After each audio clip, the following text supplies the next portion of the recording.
Chapitre 6. Le passage. S'il n'y avait que notre seule force, il serait pratiquement impossible de traverser cette trame microscopique du mental physique. C'est une trame de caoutchouc. On la pousse, elle se referme. On tape dessus, elle glisse.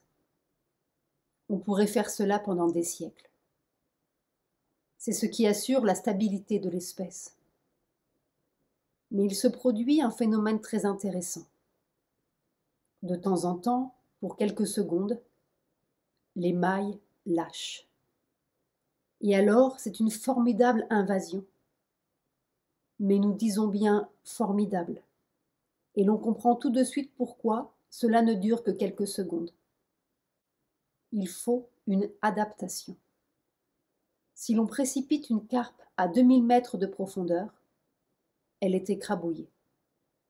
Et les secondes se répètent patiemment, à travers les années, jusqu'à ce que l'organisme s'adapte. Mais s'il y a une fois une première ouverture, elle se répète automatiquement, irrépressiblement, parce qu'il n'y a rien de plus entêté que la matière. En fait, cette descente dans la couche du mental physique est si suffocante qu'elle crée un irrésistible appel d'air et provoque un jour ou l'autre la première invasion de l'autre milieu. Il semble que la loi soit la même dans toute l'échelle des espèces. Il faut un degré considérable de suffocation ou de démolition du milieu ambiant pour qu'un autre milieu puisse se manifester. L'obstacle est le levier. Notre époque ressemble étrangement à celle de la fin des dinosaures sur une terre qu'ils avaient ravagée. Il faut trouver un autre moyen de vivre, ou de respirer, ou de ne pas suffoquer. Et dans chaque espèce, il y a toujours un pionnier, un premier poisson qui fait l'expérience de la respiration pulmonaire, ou autre chose, un être qui fait le premier pas. Sri Aurobindo et Mère ne sont ni des philosophes, ni des sages, ni des saints. Ce sont les pionniers ou les expérimentateurs de la prochaine espèce. La vibration supramentale. La première fois qu'un trou s'est produit dans la trame, c'était en 1958, l'année de la mort de Julio Curie et du premier satellite américain. Puis le phénomène s'est répété à doses grandissantes, jusqu'à la grande sortie dans l'autre État en 1962. Laissons Mère décrire l'expérience, très semblable, chaque fois. 58 811. Je descendais comme dans une faille entre deux rochers, abrupte. Des rochers qui seraient faits de quelque chose de plus dur que du basalte, mais métallique en même temps. C'était comme sans fin et sans fond, et ça allait en s'amincissant. De plus en plus étroit, de plus en plus étroit, comme un entonnoir. Et le fond était invisible, un trou noir. Et ça descendait comme cela, sans air, sans lumière, suffocant. Et c'est comme si j'avais touché un ressort qui se trouvait tout au fond. Un ressort que je n'avais pas vu, mais qui a agi instantanément avec une puissance formidable. Et d'un seul coup m'a fait jaillir, m'a projeté hors de cette faille, dans une immensité sans limite, sans forme. Et c'était tout puissant, d'une richesse infinie, comme si cette immensité était faite d'innombrables imperceptibles points, des points qui n'occupent pas de place dans l'espace, d'un or chaud foncé. Et tout cela était absolument vivant, vivant d'une puissance qui paraissait infinie, et pourtant immobile. Une immobilité parfaite, mais avec une intensité de mouvement et de vie incroyable. Et c'était dans une vie innombrable. au point que l'on ne peut pas dire autrement qu'infini, d'une façon imagée, et une intensité avec une puissance, une force et une paix, la paix d'une éternité, un silence, un calme, un pouvoir capable de tout, de tout. Il y avait toute cette impression de puissance, de chaleur, d'or. Ce n'était pas fluide, c'était comme un poudroiement. Et chacune de ces choses, on ne peut pas appeler cela des parcelles, ni des fragments, ni même des points, à moins qu'on ne prenne le point au sens mathématique, qui n'occupe pas de place dans l'espace. C'était comme de l'or vivant, un poudroiement d'or chaud. On ne peut pas dire brillant, on ne peut pas dire sombre.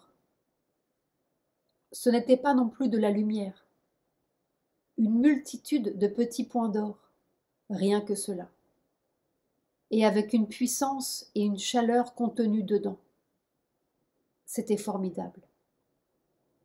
Et alors, en même temps, le sentiment d'une plénitude, de la paix d'une toute-puissance. C'était le mouvement à son maximum, infiniment plus rapide que tout ce que l'on peut imaginer, et en même temps, c'était la paix absolue, la tranquillité parfaite. Soudainement, il semblait que Mère avait débouché au niveau atomique et que son corps vivait la physique quantique. Un mouvement foudroyant dans une massivité immobile, telle semble être la constante. Puis l'expérience se répète avec des précisions plus grandes et à doses plus massives. 58-169. L'autre jour, c'était dans mon cabinet de toilette. C'est venu, ça a pris tout le corps. C'est monté comme cela. Toutes les cellules tremblaient, et avec une puissance. Alors j'ai laissé la chose se développer, et la vibration allait en s'amplifiant, grossissant, et toutes les cellules du corps étaient prises d'une intensité d'aspiration, comme si tout le corps se gonflait. Ça devenait formidable. J'avais l'impression que tout allait éclater. Et ça a un pouvoir de transformation. J'ai eu l'impression que si je continuais, quelque chose allait arriver, dans ce sens qu'il y aurait un équilibre des cellules du corps qui changerait. Et ça a une grande action, très grande action. Ça peut arrêter un accident. Cela, c'est un mystère sur lequel nous reviendrons lorsque l'expérience prendra toute son ampleur. 58-115. C'est curieux, ça coagule quelque chose. Toute la vie cellulaire devient une masse solide, compacte, et d'une concentration formidable, et une seule vibration. Au lieu de toutes les vibrations habituelles du corps, il n'y a plus qu'une seule vibration, comme si toutes les cellules du corps avaient une seule masse. 61-241. Tout le corps est devenu une vibration extrêmement rapide et intense, mais immobile. Je ne sais pas comment tu peux expliquer cela, parce que ça ne bougeait pas dans l'espace. Et pourtant, c'était une vibration. C'est-à-dire que ce n'était pas immobile, mais c'était immobile dans l'espace. C'était dans le corps. Et c'était comme si, dans chaque cellule, il y avait une vibration, et que c'était tout d'un seul bloc de vibration. On ne peut pas s'empêcher de penser au tourbillon des électrons autour du noyau, si rapide qu'il est comme immobile et qui donne son apparente solidité à la matière. 63-185. C'était une masse tellement forte. C'était beaucoup plus solide que la matière. C'était quelque chose de très particulier et solide, plus matériel que la matière. Et cela avait une puissance, un poids, une densité extraordinaire. 60, 11, 10. Cette extraordinaire vibration, comme une pulsation dans les cellules. Pendant les premiers mois, j'avais une conscience presque en détail de ces myriades de cellules qui s'ouvraient avec cette vibration. C'est cette vibration que Mère appellera la vibration supramentale et que les physiciens peuvent appeler d'un autre nom dans leur vocabulaire. Mais c'est la même. 66, 15, 11. C'est quelque chose qui s'empare du corps. Une vibration si chaude, si douce, et en même temps si terriblement puissante. 64, 253. Et cette vibration donne l'impression d'un feu. C'est en effet une vibration de l'intensité d'un feu supérieur. Même le corps a senti plusieurs fois que c'est l'équivalent d'une fièvre. 60, 12, 11. Il faut apprendre à élargir. Élargir non seulement la conscience intérieure, mais même cet agglomérat de cellules. Élargir cette sorte de cristallisation si l'on veut être capable de tenir cette force-là. Je sais. 2 ou 3 fois, j'ai eu l'impression que le corps allait éclater. J'étais sur le point de dire « éclatons et finissons ». Et alors il se passe des semaines, quelquefois des mois entre une chose et une autre, pour que l'élasticité vienne dans ces cellules imbéciles. On perd du temps. Mais 3 fois, j'ai vraiment eu l'impression que j'étais sur le point que ça se disloque. La première fois, il était venu une telle fièvre. C'était bouillonnant de la tête jusqu'en bas. Tout était devenu d'un rouge doré, comme ça. Et puis, c'était fini. 72, 151. Mon corps est en train de vivre le procédé. 72, 297.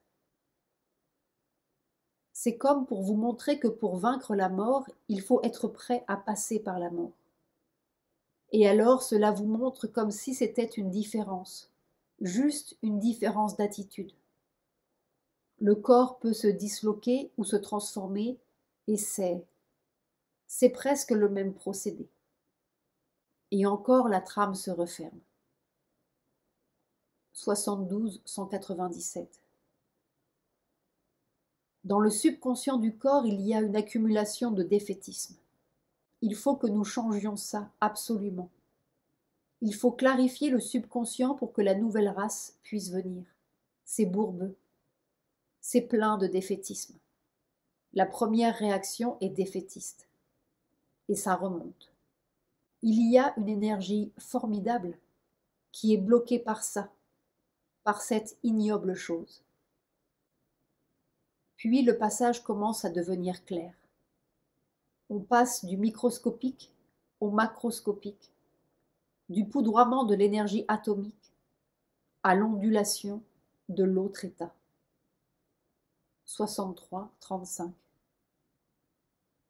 Maintenant, il se trouve que le corps a l'impression non seulement d'un mouvement terrestre, mais d'un mouvement universel qui est d'une rapidité si formidable qu'elle est imperceptible. Elle dépasse la perception.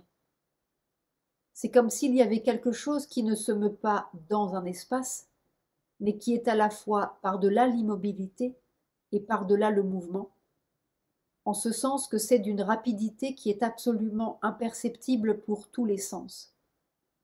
C'est une chose nouvelle. J'ai remarqué que dans cet état-là, le mouvement dépasse la force ou le pouvoir, qui concentre les cellules pour en faire une forme individuelle. C'est là où Mère s'évanouissait au début. Et c'est un état qui semble être tout-puissant.